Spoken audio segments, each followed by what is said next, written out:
जी, आज का टॉपिक है कि हम अपने पद के अनुरूप अपनी सीमाओं को तय करें। मैल्कम फोर्स एक अमेरिकन फिलोसफर थे। उन्होंने कहा, यह दुर्भाग्यपूर्ण है कि हम बिजनेस एग्जीक्यूटिव के असली मूल्य पर उन्हें खरीद नहीं सकते और उन्हें उस मूल्य पर हम बेच नहीं सकते जो वो अपना समझते हैं। पहले दिन से ही आपको, हमको, सबको अनुशासन के मुद्दे पर पूरी तरीके से चौकस रहना पड़ता है। याद है, शुरुआत में मैंने ही आपको कहा था कि आपको कुछ हद तक अभिभावक की तरह अपनी टीम की परवाह करनी चाहिए। अगर आप मैनेजर हैं तो अभिभावक के रूप में आपको अपनी सीमाएं भी तय करनी होंगी और उनके उल्लंघन को तो आपको ज़रा भी बर्दाश्त नहीं करना होता है। आप अगर किसी को इंच भर भी जगह देंगे तो पूरा मैदान मांगने लगेंगे। अगर आप नर्म नगर आएंगे तो वो इसका भरपूर फायदा उठाएंगे।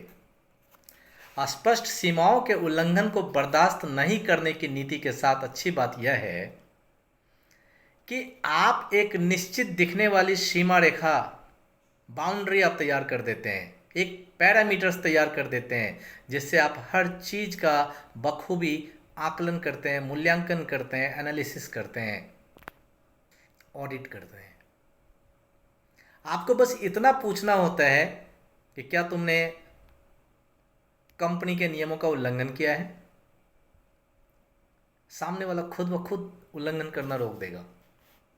लेकिन आपने एक भी उल्लंघन करने की अनुमति दिया तो फिर वो रुकेंगे कहाँ? वो करते रहेंगे, करते रहेंगे, यूज्ड टू होते जाएंगे। मान लेते हैं कि हमारी, आपकी या किसी की भी एक स्पष्ट सीमा समय की पाबंदी है। मैनेजमेंट ने कहा आपको पंक्चुअल होना है, आपको अपने डेस्क पे समय से आ जाना है, इतने बजे से इतने बजे तक की ड्यूटी करनी है, या आपको यूनिफॉर्म में ही आना है। सीमा हमारी स्पष्ट रूप से तय कर दी गई। तो क्या हम में से कोई इस बात को कहने का हकदार है कि मैं सीनियर हूं, मैं यूनिफॉर्म क्यों पहनूं? या कोई सीनियर यह कहने का हकदार है कि मैं समय से क्यों आऊं? मैं सीनियर हूं, मेरे लिए कोई नियम मेरे ऊपर लागू नहीं होना चाहिए मेरे पद के अनुरूप? क्या आप अगर 1 मिनट की देरी से चलते हैं और रेलवे स्टेशन पर 1 मिनट देरी से पहुंचते हैं तो आप, राजधानी एक्सप्रेस के ड्राइवर, क्या आपका वेट करेगा? क्या आप उसको कह सकते हैं, भाई तुम्हें रुकना चाहिए क्योंकि मैं अमुक कंपनी का जीएम हूं? तुम्हारी हिम्मत कैसे होगी ट्रेन को खोल देने की? तो अगर 1 मिनट की देर भी चलती है तो फिर 2 मिनट की देर क्यों नहीं चलेगी? फिर 10 मिनट की देर क्यों नहीं चलेगी? फिर अगर 10 मिनट की देर चलती है तो 15 मिनट या आधे घंटे की देर क्यों नहीं चलेगी? अंत में हाल यह हो जाता है कि लोग अपने मनचाहे समय पर मुंह उठाकर चले आते हैं कंपनी। लेकिन अगर आप जरा से भी उल्लंघन की इजाज़त नहीं देते हैं तो बात वहीं समाप्त हो जाती है। कोई हिम्मत नहीं जुटा सकता आपके नियम को तोड़ने की। जी, हमें सफ़र करना पड़ेगा। Being a part of the management हमें सफ़र करना पड़ेगा, लेकिन दवाइयाँ तो कड़वी ही होती है।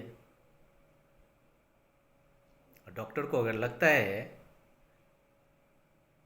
कि आपकी बीमारी का मर्ज इंजेक्शन देने से है तो वो आपको चुभने वाली दर्द की परवाह कहाँ करता है, वो इंजेक्शन आपको लगा ही देता है। आप कितना भी बिल बिलाएं, कितना भी चीखें, वह इंजेक्शन का दर्द डॉक्टर कभी नहीं पूछता कि इंजेक्शन का दर्द हुआ, वो भोंक देता है। तो अगर आपने तनिक भी उल्लंघन की इजाज़त दिया तो बात वहीं समाप्त, और उल्लंघन की इजाज़त नहीं दिया तो सामने वाला नियमों में बंधा रहता है। आपको उस मुद्दे पर फिर तनिक भी सोचने की ज़रूरत नहीं पड़ती है। दूसरी तरफ आप छोटी छोटी अवहेलनाओं, छोटे छोटे उल्लंघनों की इजाज़त देते हैं तो आपको हमेशा के लिए, आप परेशान रहने के अभ्यस्त होने वाले हैं। इसको तो आप गांठ बांध कर अपने जेब में किसी कोने में रख लीजिए। तो आपको हमेशा यह सोचना पड़ता है कि कहीं यह कदम ज़रूरत से ज़्यादा आगे तक तो नहीं चला गया। क्या मैं इस पे दोबारा नियंत्रण पा सकता हूँ? मैं कितनी दूर जाने के लिए तैयार हूँ? इसका यह मतलब नहीं है कि आपको सैकड़ों नियम, कायदे, कानून की ज़रूरत है या मूर्खतापूर्ण ढंग से सख्ती बरतने की ज़रूरत है। बस इसका मतलब है कि आपको कुछ सीमाएं, कुछ लिमिटेशंस क्रिएट कर देना है, बाउंड्री तय कर देना है। जो आपकी, आपकी टीम की, आपकी कंपनी के लिए महत्वपूर्ण हो, वैसे नियम बनाइए। एम्प्लॉय के हित के लिए नहीं कीजिए, किसी व्यक्ति विशेष के हित के लिए मत कीजिए। उन सीमाओं को स्पष्ट कर दीजिए, उनको दृढ़ बना दीजिए, ताकि सभी उसी पॉलिसी में बंधे रहें। याद रखिए, आपका सामना किसी व्यक्ति विशेष से नहीं बल्कि टीम से होता है। और मैं बार बार अपने हर वीडियोस में यह बात बताता हूँ, मैं टीम पे फोकस करता हूँ।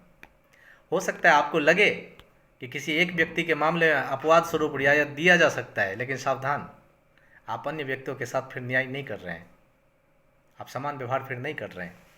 आपकी पॉलिसी वही होनी चाहिए जो जीएम के साथ हो या एक हेल्पर के साथ हो, क्योंकि आपके पास तो टीम है ना, आपके पास जीएम थोड़े है, आपके पास हेल्पर थोड़े है, आपके पास एक टीम है। अगर आप किसी एक कर्मचारी को ढील देते हैं तो आपको सभी को ढील देना होगा। अगर आप किसी कर्मचारी को देर से आने की अनुमति देते हैं तो आपको सभी को देर से आने की अनुमति देना होगा। अगर आप किसी एक कर्मचारी को नियम तोड़ने की इजाज़त देते हैं, छूट देते हैं, तो सभी को दीजिए। अगर आप एक अच्छे मैनेजर हैं तो अनुचित व्यवहार पर आपको सख्त कदम उठाना पड़ता है, पड़ना चाहिए, क्योंकि इससे टीम को स्पष्ट संदेश मिल जाता है। और यह संदेश कि आप अच्छे हैं, दृढ़ हैं, नियंत्रण में रहने वाले स्पष्ट मैनेजर हैं, सख्त मैनेजर हैं, इससे पता चलता है कि आप आरामदेह नहीं है, आसान व्यक्ति नहीं है। अच्छे व्यक्ति की छवि बनाने के बजाय टीम की सामूहिक सफलता को ज़्यादा अहमियत देते हैं। जी, व्यक्तिगत तौर से आपकी टीम के कुछ सदस्य तो यहाँ तक चाहेंगे कि आप उन्हें हत्या करने की छूट दे दें, तो क्या आप दे दीजिएगा? वो बोलेंगे, सर मैं आपके बड़ा तारीफ करूँगा, मुझे उसका मर्डर करने की इजाज़त दीजिए, तो क्या आप दे दीजिएगा? नहीं ना। तो फिर टीम के अनुसार ही स्पष्ट कीजिए सीमाओं को, स्पष्ट कीजिए, लोगों की बाउंड्रीज तय कीजिए कि अगर वो बॉल को हिट करते अपने बैट से तो रन, 1 रन बनेगा या 2 रन बनेगा, कि चौका लगेगा या छक्का लगेगा, या वो हिट विकेट आउट होते हैं, यह तय कीजिए अगर आप एक अच्छे मैनेजर्स हैं तो। धन्यवाद।